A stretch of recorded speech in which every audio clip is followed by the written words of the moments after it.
Nah, dalam sebuah perubahan besar, Uni Emirat Arab dan Iran dilaporkan mengadakan pertemuan tatap muka antara pejabat senior keamanan nasional untuk pertama kalinya sejak dimulainya perang. Itu menurut Bloomberg yang melaporkan bahwa pertemuan tersebut berlangsung minggu ini karena kedua negara menyadari pentingnya meredakan hubungan bilateral. Untuk membahas lebih lanjut, kita ditemani oleh Ahmed Kusai, konsultan politik di Kusai Associates yang bergabung bersama kita dari Bahrain. Ahmed, jika laporan ini benar, apa artinya? Maksud saya, Uni Emirat Arab diserang oleh Iran lebih banyak daripada negara lain di kawasan ini. Uni Emirat Arab juga sangat vokal dalam mengutuk Iran dan berdiri tidak hanya bersama Washington, tetapi juga Israel. Jadi mengapa sekarang mengadakan pertemuan keamanan langsung dengan Teheran? Ada dua narasi dalam cerita ini. Pertama, jika kita mendengar dari pihak Iran, mereka ingin semua orang melihatnya sebagai kemenangan bagi mereka.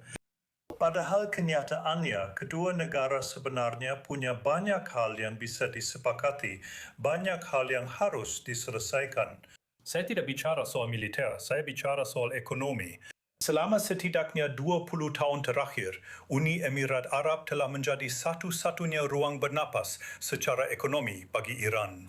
Dengan mereka menyerang begitu banyak, mereka perlu menurunkan eskalasi.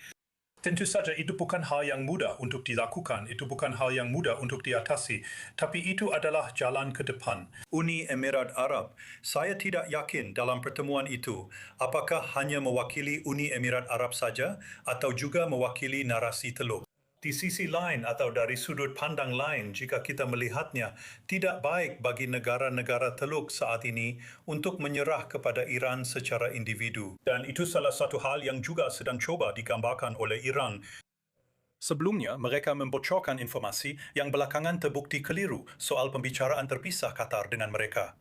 Jadi, jika mereka mencoba melakukan hal yang sama, saya rasa itu tidak berhasil. Tapi pada dasarnya, kita semua berharap semuanya berjalan maju, terutama dengan eskalasi yang dilakukan oleh Iran selama 1 minggu terakhir terhadap Qatar, Bahrain, tempat saya berada saat ini, dan Kuwait. Nah, di Bahrain, tempat Anda berada, kerajaan mengatakan Iran meluncurkan 36 drone pagi ini. Seorang gadis berusia 11 tahun mengalami luka ringan akibat puing-puing yang jatuh. Maksud saya, Ahmad, apakah Bahrain masih melanjutkan langkah-langkah pertahanannya? Ataukah langkah ofensif sedang dipertimbangkan sebagai langkah politik yang berbeda untuk melawan Iran? Apakah sekarang ada perubahan dalam perhitungannya? Sikap Bahrain hari ini sama seperti negara-negara Teluk lainnya dianggap sebagai satu kesatuan. Tentu saja, maksud saya, dengan pernyataan yang baru saja Anda sebutkan, menurut pendapat saya sendiri, Bahrain seharusnya tidak melanjutkan sikapnya. Dan saya telah melihat banyak perubahan selama 3 bulan terakhir, setidaknya, dimulai dari bulan April dengan Dewan Keamanan Perserikatan Bangsa-Bangsa dan Uni Eropah. Ada banyak langkah yang telah diambil. Tapi ketika kita membicarakan soal balasan atau langkah pembalasan, itu tidak akan semudah itu. Karena kami, sebagai negara-negara Teluk, dan di sini saya berbicara khususnya tentang Bahrain, kami tidak memiliki ukuran yang sebanding dengan Iran. Kami juga tidak memiliki posisi strategis seperti itu. Kami berada di garis depan, begitu juga dengan kekuatan militer pada dasarnya. Sebagai negara kecil, kami harus menghitung langkah kami dengan bijak dan perlahan. Jadi apa yang akan terjadi selanjutnya jika negara-negara Teluk terus menjadi sasaran serangan Iran? Apa yang akan mereka lakukan saat Iran terus menargetkan beberapa sekutu AS ini secara langsung? Seperti yang Anda sebutkan, maksud saya bersikap pasif, maksud saya sepanjang waktu tidak akan menguntungkan semua pihak.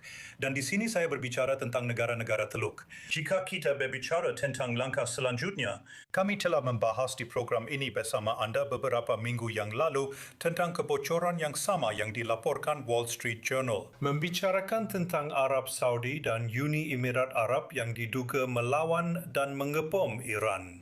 Belum ada yang dikonfirmasi, tapi saya pikir negara-negara Teluk sedang bergerak maju dengan opsi lain, bukan hanya bersikap defensif. Ahmed Kusai, senang sekali bisa bersama Anda di I24 News English hari ini. Selalu menghargai.